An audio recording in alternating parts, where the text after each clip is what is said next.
வேண்டும் என்பதுதான் நம்மளுடைய லட்சியமா இருக்கணுமே ஒழிய மற்ற எதுவுமே நம்மளுக்கு தேவையில்லை. அதை யாராவது தொட்டாங்கன்னா, அதை யாராவது பேசினாங்கன்னா அவங்கள விடக்கூடாது. சரியா? இதுல எல்லாரும் ஒத்துக்கிறீங்களா இல்லையா? ரைட்.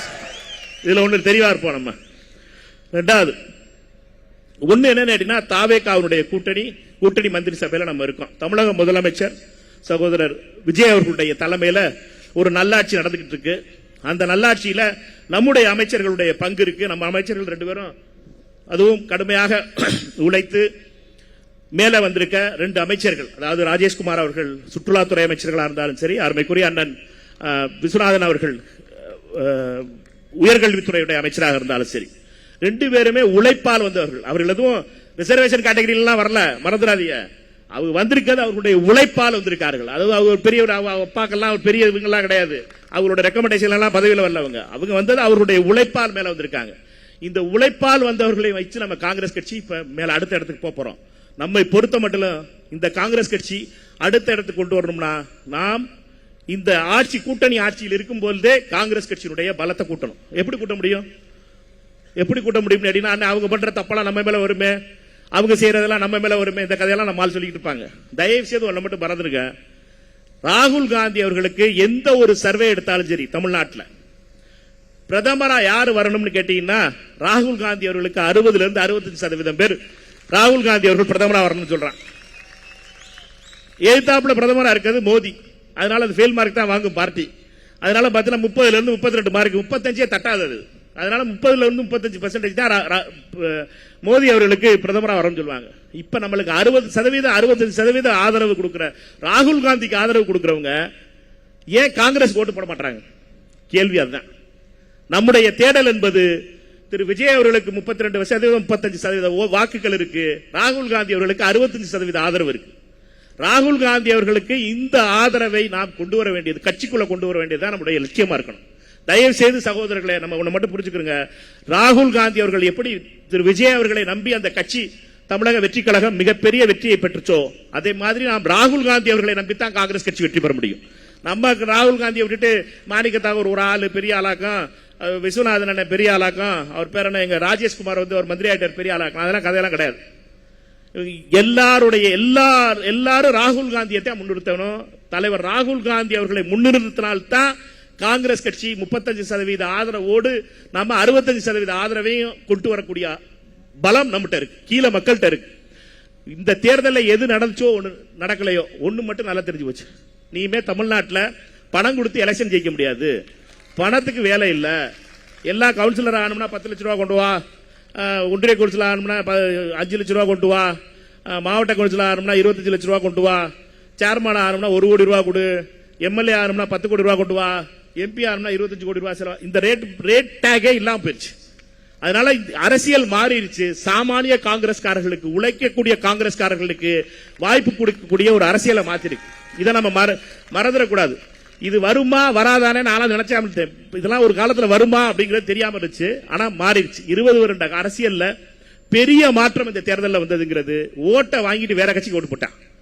1000 ரூபாய் ஓட்டு வாங்கினா வேற கட்சிக்கு ஓட்டு போட்டிருக்கேன், சிசில் ஓட்டு போட்டான். அதனால ஓட்ட இப்ப என்னன்னா அந்த கட்சி எல்லாம் யோசிக்குது, 2 பேரும் கொடுத்த பார்ட்டி 2 யோசிக்குது, திருப்பி 1000 ரூபாய் கொடுத்தோம்னா அந்த இடைத்தேர்தல் 6 பேர் இடைத்தேர்தல் வரப்போது 1000 ரூபாய் கொடுக்கலாமே, பட்டியல் அடைச்சு போடலாமே, எல்லாம் பிளான் பண்ணாலும் ஓட்டு வேற யாருக்கு போட்டுவாயில. இது விளைவு என்னட்டா அரசியல் மாறிடுச்சு. இந்த அரசியல் மாற்றத்தை நாம் புரிந்து கொள்ள வேண்டியது நம்முடைய கடமையா இருக்குது.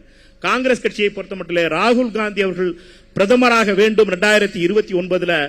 இப்ப நம்ம கூட்டணி ஆட்சி 2026 வரணும்னு நினைச்சோம். ஆட்சியில் பங்கு வேணும் நினைச்சோம், நடந்துருச்சு. ஆட்சியில பங்கு பெற்று 2 அமைச்சர்கள் வந்திருக்காங்க. அடுத்த இலக்கு இந்த டார்கெட் அச்சீவ் பண்ணிட்டோம். இந்த மிஷன் அக்கம்ப்ளிஷ்ட். அடுத்த மிஷன் நம்மளுக்கு ராகுல் காந்தி 2029 பிரைம் மினிஸ்டர் ஆகணும். பிஎம் ராகுல் காந்தி தான் அப்படிங்கறத நம்மளுடைய குரலா இருக்கணும். ஏன் ராகுல் காந்தி ஆகணும்? அடுத்த கேள்விக்கு வருவோம்.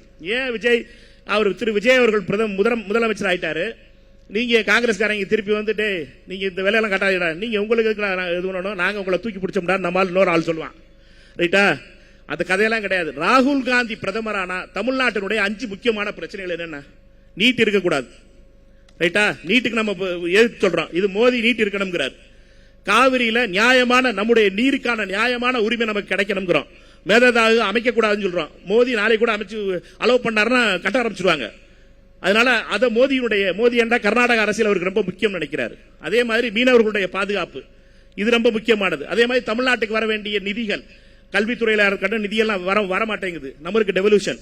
அதே மாதிரி நம்ம சகோதரர் பிரவீன் அவர்கள் சொல்ற மாதிரி கடன் சுமையில் இருக்கிறதுனால நம்முடைய இந்த லீக்கேஜஸ்லாம் இது பண்ணி மத்திய அரசுடைய சப்போர்ட், நம்மளுக்கு பைனான்சியல் சப்போர்ட்டுங்கிற ரொம்ப முக்கியமா இருக்கு.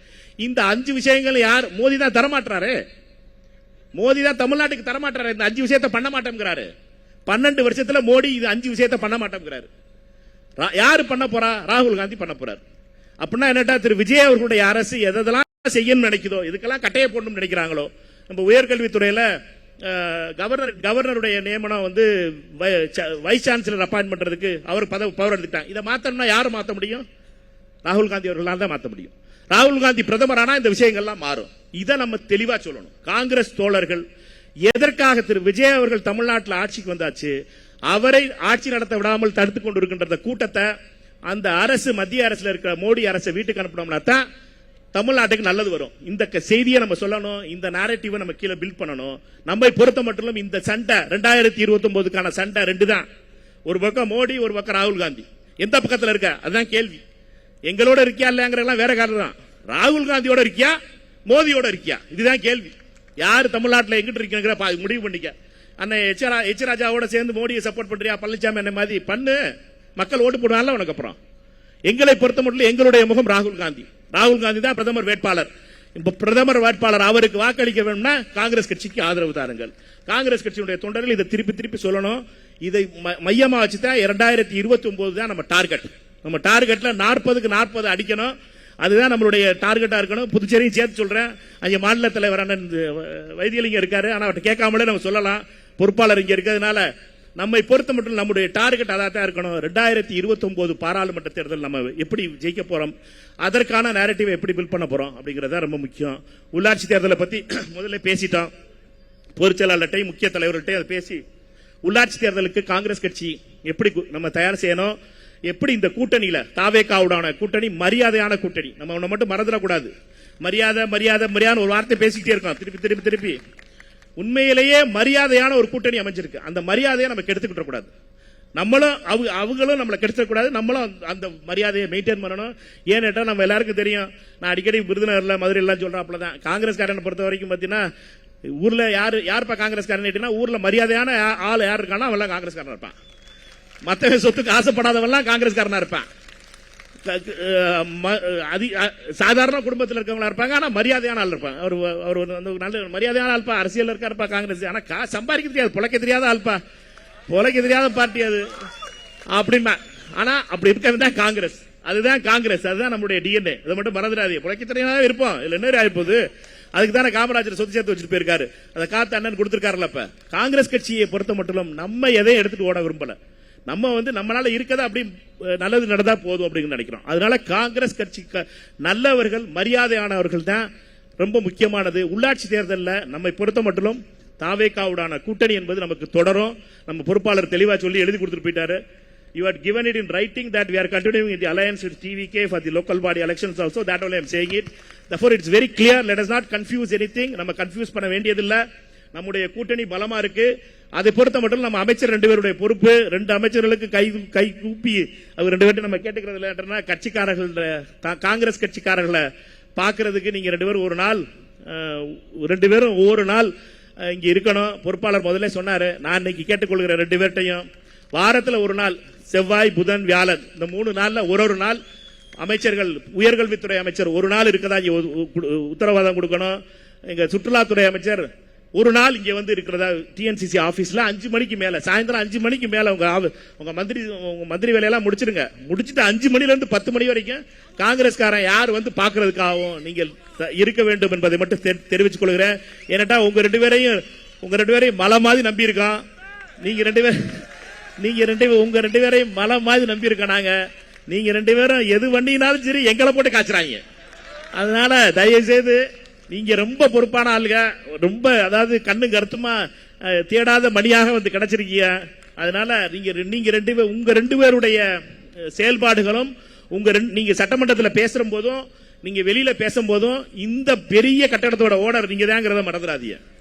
இந்த காங்கிரஸ் கட்சியினுடைய இவ்வளவு பெரிய பாரம்பரியத்தினுடைய ஓனர் நீங்க. அதனுடைய முகமா நீங்க பேசுறீங்க. நீங்க வந்து நம்மை பொறுத்த மட்டும் நம்ம கூட்டணியில நம்ம கட்சியில எந்த கட்சியோட கூட்டணி இருக்குங்கிறது நம்ம ஒரு விஷயமா இருந்தாலும் நம்ம 141 வருஷ பாரம்பரிய கட்சி, அதை மட்டும் நம்ம மறந்துட வேணாம். நம்மளுக்குன்னு ஒரு செயல் இருக்கு, நம்மளுக்குன்னு ஒரு ஒரு ஒரு மிடுக்கு இருக்கு. எங்க அண்ணன் விஸ்வநாதன் அண்ணன் வந்து அவர் சட்டையும் வேஷ்டியும் கட்டியிருக்க ஸ்டைல பார்த்தாவே நம்மளுக்கு புறாம வந்துடும். அதனால என்ன, அப்படிப்பட்ட மிடுக்கோடு இருப்பவர்கள் நம்ம அந்த காங்கிரஸ் கட்சி கதர் சட்டையும் கதர் வேட்டியும் கட்டி நடந்து போறது அவ்வளவு தெளிவா நடந்து போற பழக்கம் உள்ளது. என்னட்டா அப்படிப்பட்ட வரலாறு நம்முடைய வரலாறு. நம்மை பொறுத்த மட்டும் நம்முடைய வரலாற்றுல மிக முக்கியமான தருணம் நம்முடைய இந்த 2 அமைச்சர்களும். இது அடுத்த தடவை நம்ம கூடும் போது நம்ம கூடணும்னு நினைச்சு வேலை பார்ப்போம். அடுத்து நிறைய பேர் அமைச்சர்கள் ஆகணும், நிறைய பேர் நம்முடைய காங்கிரஸ் கட்சியில அமைச்சர்கள் கூட வரணும், இளைஞர்களை அமைச்சர்கள் ஆக்கணும், செயல்பாட்டு உள்ளவர்களை அமைச்சராகணும் அப்படிங்கிற லட்சியத்தோட நம்ம வேலை பார்ப்போம்.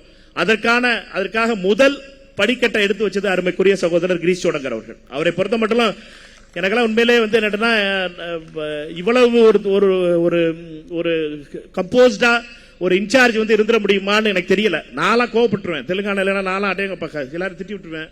தெலுங்கானா ஆந்திராலாம் வந்திருக்கு நம்ம பாட்டி ஆந்திராக்காரர்ல கேட்டீங்கன்னா தெரியும், நானெல்லாம் கோவம் தரும். ஆனா திரு கிரீஷ் சோடங்கர் அவர்களை பொறுத்த மட்டும் ரொம்ப தெளிவாக காங்கிரஸ் கட்சியினுடைய எதிர்காலத்தை மட்டுமே மையமாக கொண்டு, தமிழ்நாடு காங்கிரஸ் கட்சி தொண்டர்களுடைய எதிர்காலத்தை மட்டும் மையமாக கொண்டு அவர் தன்னுடைய ஒவ்வொரு நகர்வையும் செய்தார் என்பதை நாம் மறந்துவிடக்கூடாது. திரு கிரீஷ் சோடங்கர் அவர்கள் வந்து எப்படி அண்ணன் செல்வப்பிரதை அவர்களை வரலாறு இதெல்லாம் ஞாபகம் வச்சிருக்கும் சொன்னோம், அதே மாதிரி திரு கிரீஷ் சோடங்கர் அவர்களையும் தமிழ்நாடு கட்சியினுடைய வரலாறு என்னைக்கும் பாராட்டும். ஏன்னா 59 வருஷத்துக்கு அப்புறம் 2 மந்திரிகள் வர்றதுக்கு அதற்கான எல்லா நடவடிக்கையும் எடுத்தவர் அவருங்கிறத மட்டும் நம்ம மறந்துட முடியாது.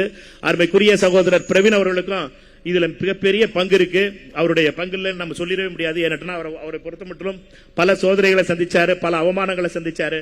அது எல்லாத்தையும் மீறி காங்கிரஸ் கட்சிக்காக மற்றவர்கள் அமைச்சராக வேணும். 2 பேரும் அண்ணன் விஸ்வநாதன் அண்ணனும் ராஜேஷ் அண்ணனும் மந்திரி ஆகிறதுக்கு இவங்கெல்லாம் கஷ்டப்பட்டாங்கிற கதையா இருக்கு பார்த்தீங்களா, அது மாதிரி ஆயிடுச்சு. என்னன்னா மற்றவர்கள் எல்லாம் கஷ்டப்பட்டு அவர்களை அமைச்சராக்கினது என்பது இதுதான் காங்கிரஸ்காரனுடைய டிஎன்ஏங்கிறத நம்ம மறந்துடக்கூடாது. மற்றவர்களை பதவியில் உட்கார வச்சு நான் ஒன்னும் ஆட்சியில் பங்குனா நான் ஒன்னும் மந்திரியாக போறது இல்லை. அப்ப என்னட்டா ஆட்சியில் பங்கு அப்ப கேட்கும் போது நான் ஒன்னும் எம்பியா இருந்தேன், நான் எப்படி மந்திரியாக போறேன்? அதனால நம்ம கேட்டதுங்கிறது ஆட்சியில் பங்குங்கிறது நம்முடைய மரியாதை. நமக்கு தேவை மரியாதை, வேற ஒன்னும் தேவையில்லை. நம்ம என்ன கேட்ட போறோம், வாங்கினா நல்லா இருக்கலானே உட்காருங்கண்ணே, உங்களுக்கு உள்ள மரியாதை உட்கார வச்சு பேசிட்டா போதும். நம்ம காங்கிரஸ் கட்சியில இதுதான் நம்மளுக்கு. அதுக்கு நடுவில் பாத்தீங்கன்னா இப்ப திருப்பி பாத்தீங்கன்னா எல்லாரும் சொல்லிட்டு இருக்காங்க, இந்த தேர்தல் 3 மாசத்துல தேர்தல் வந்துடும், 6 மாசத்துல தேர்தல் வந்துடும், 3 வருஷத்துல தேர்தல். ஆமா வரும், தேர்தல் வரும் கண்ணு, தேர்தல் வரும். 3 மாசத்துல தேர்தல், உள்ளாட்சி தேர்தல் வரும், சட்டமன்ற தேர்தல் வரும், இது இடைத்தேர்தல் வரும், 6 மாசம் கழிச்சு உள்ளாட்சி தேர்தல் வரும்.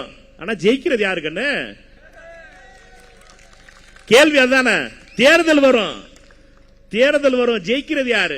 ஏன்னா 1000 ரூபாய் 2000 ரூபாய்க்கு தான் ஓட்டு போட மாட்டாங்க. இப்ப மக்கள் காசை வாங்கிட்டு ஓட்டு போட மாட்டாங்க. இப்ப எங்கிட்ட ஓட்ட என்ன இருக்கு புதுசா சொல்றதுக்கு? திராவிட கட்சிகள்கிட்ட என்ன புதுசா இருக்கு?